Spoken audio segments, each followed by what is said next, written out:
Today I'm reviewing the Robinson Armament XCR-308, which is pretty new. It just started shipping shortly after the 2012 SHOT Show.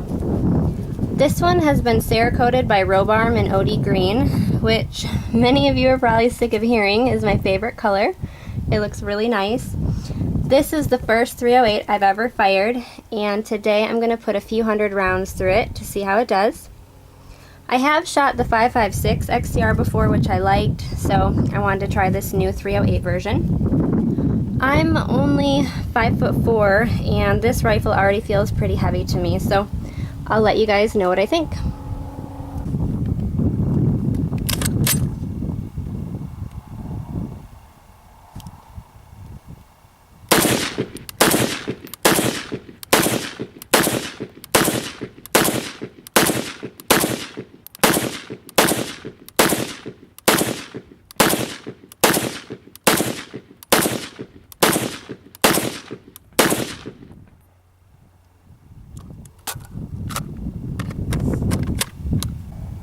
It came with this muzzle brake on it, but now it has a dual port advanced Armament muzzle brake instead, which makes it really loud, but it lets you attach a suppressor. You just ratchet your suppressor onto these 90 teeth around the base of the collar, which is why this one is called the 90 tooth muzzle brake. I'm going to attach this AAC 300 SD, which I think they've actually renamed to the Mark 13 SD. So let's see how much it quiets it down.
Well, let's go see how I did.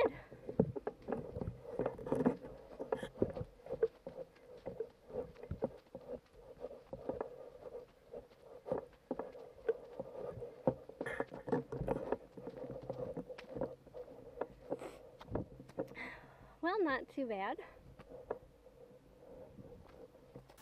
Now I'm going to field strip it real quick for you guys. First, I want to show you the charging handle though, because I think it's pretty neat that it's on the side. I also really like that it is non-reciprocating, which means that it does not go back and forth when you pull the trigger. Unlike the SCAR, which also has a side charging handle, but that one moves back and forth when you're shooting. Now the barrel comes out really easy. First you lock your bolt back by pulling back on the charging handle and pushing up on the bolt catch with your index finger. Then there is a bolt here that holds in the barrel, and you're going to loosen that 3 or 4 turns using a 1/4 inch Allen wrench.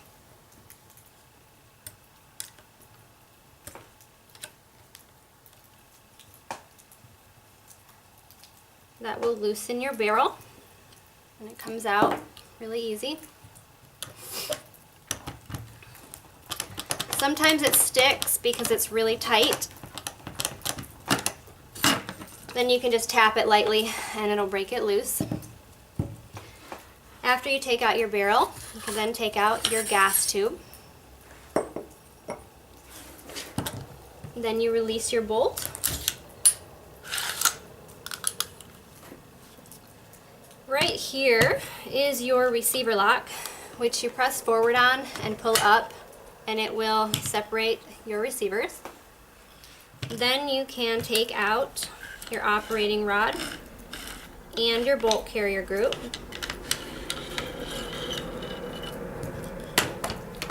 Take off your bolt carrier group. Then you can take your recoil spring out of the operating rod. And you can take your bolt out of the bolt carrier. And lastly, you just push on this pin here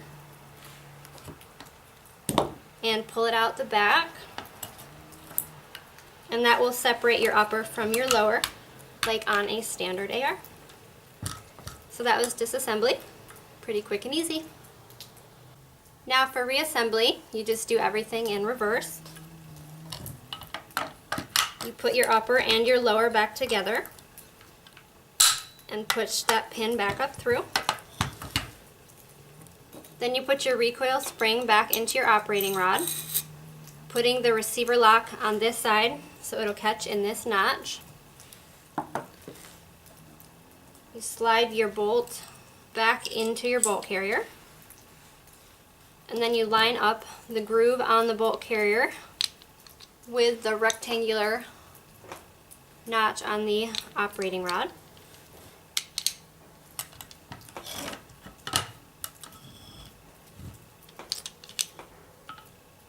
Then you just slide it back down in.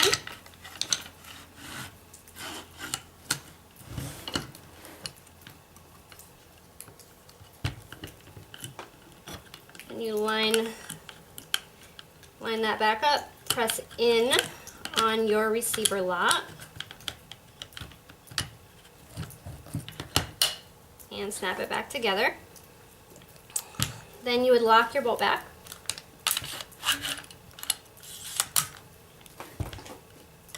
And put your gas tube back in with the large ridge going in the front.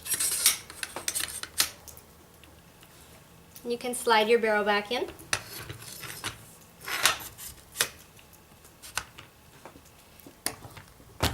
Then you just retighten the bolt.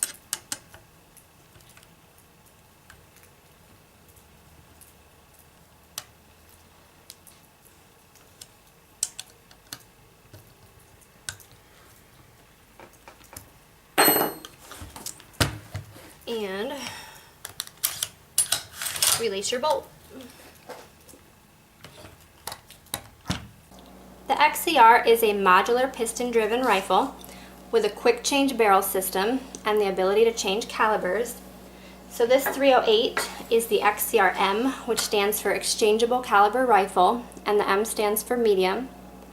The 5.56 was the first XCR, which was released in 2006, and the 5.56 version is the XCR-L, which stands for light. Now it's had many enhancements made to it since then, starting with this stock.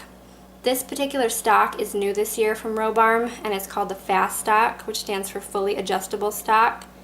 It is collapsible and it has 7 positions. You just push on the spring-loaded screw underneath here and hold it down while you move it, and it adjusts really easily. This stock also folds to the side and locks in place, which I think is awesome. You just push on the button here on the bottom of this hinge and it folds closed. There's also this little rubber bumper here that touches the receiver when it locks closed. Plus, you can still fire this rifle with the stock folded, although it is easier to reach the trigger when you extend it a little bit. To open it back up, it is a little slow and awkward for me, so I do wish that you didn't have to push the button to release the stock hinge. It takes a little getting used to. The previous XCRs also had the option of a folding stock, but this new stock allows you a shorter length of pull than before, and also more cheek rest height adjustments, which I'll show you here. You do have to extend the stock a little bit to take off the cheek rest. As you can see, it is flush right now. There are actually 2 ridges in there that the cheek rest can sit on. Right now it's on the lowest one. You can slide it back and then move it up 1 notch and then slide it back forward, which is a little awkward for me to do at this angle. But there you can see it. And if you do need a little more adjustment, you can also adjust it a little bit more by folding the stock and moving the 2 screws inside, which I'll show you here. I've gone ahead and folded the stock so you guys can see the 2 screws. Right now the 3 holes in the adapter are perfectly lined up with the 3 holes in the stock. So from here you can either move it up 1 hole or down 1 hole, which gives you about an inch of height adjustment overall between this and also moving the cheek rest. Previously there was also an adapter available, so you could use AR stocks and fold them to the side, but that added length to the rifle. This new stock is really solid and low profile, and it's also all metal other than the cheek rest, which is plastic, and the butt pad, which is rubber. Underneath here there is also a QD socket for attaching a sling. I've gone ahead and separated the receivers so it's easier to show you guys the parts, and here I've got the lower. The magazine release here is now ambidextrous. As you can see, it is on both sides. It also has a new 1-piece enlarged trigger guard and also a new enhanced 2-stage trigger. All XCRs have an ambidextrous bolt release here, which is 1 piece and built into the front of the trigger guard. It works just like the mag pull bad lever on my AR. You just press up to catch the bolt and press down to release it. All XCRs also have an ambidextrous safety here with a 45-degree throw lever instead of the standard 90-degree levers on most ARs. I like the 45-degree throw because it takes less movement to operate, which is easier for me to work with my little fingers. But I do wish that it was thinner like the Battle Arms Development Safety Selector on my AR.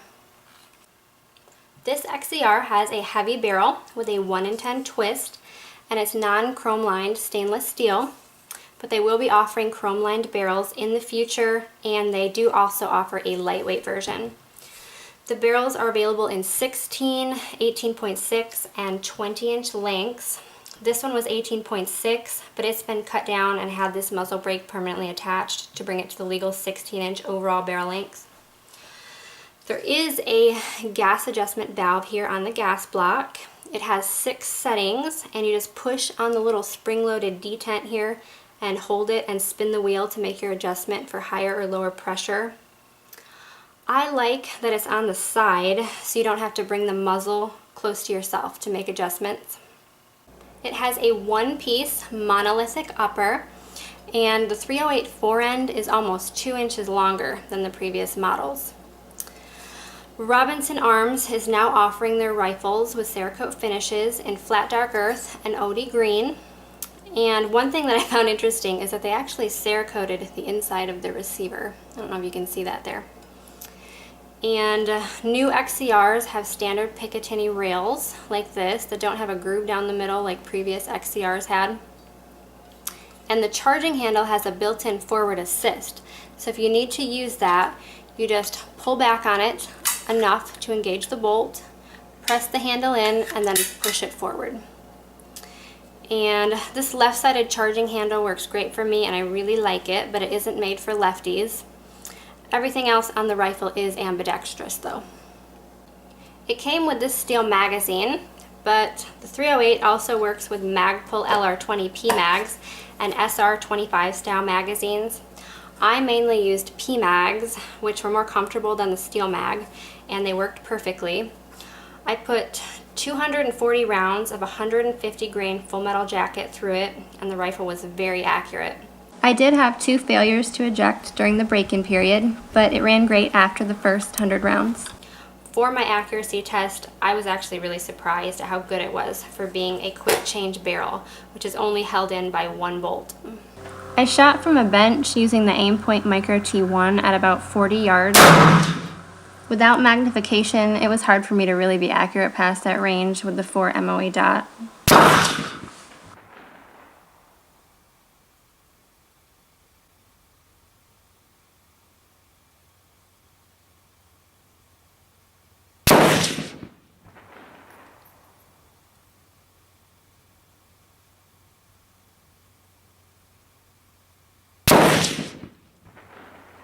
Robinson Armament is a pretty small company and they have trouble keeping up with demand, but this rifle is pretty awesome. This one weighs 9.3 pounds unloaded, which felt a bit too heavy for me after shooting through several mags, so that made it difficult for me to control, but it's still a neat rifle and it was really fun to shoot. The recoil really wasn't too bad either, and the AAC muzzle brake really helped tame the recoil. So, thank you guys for watching today. Bye.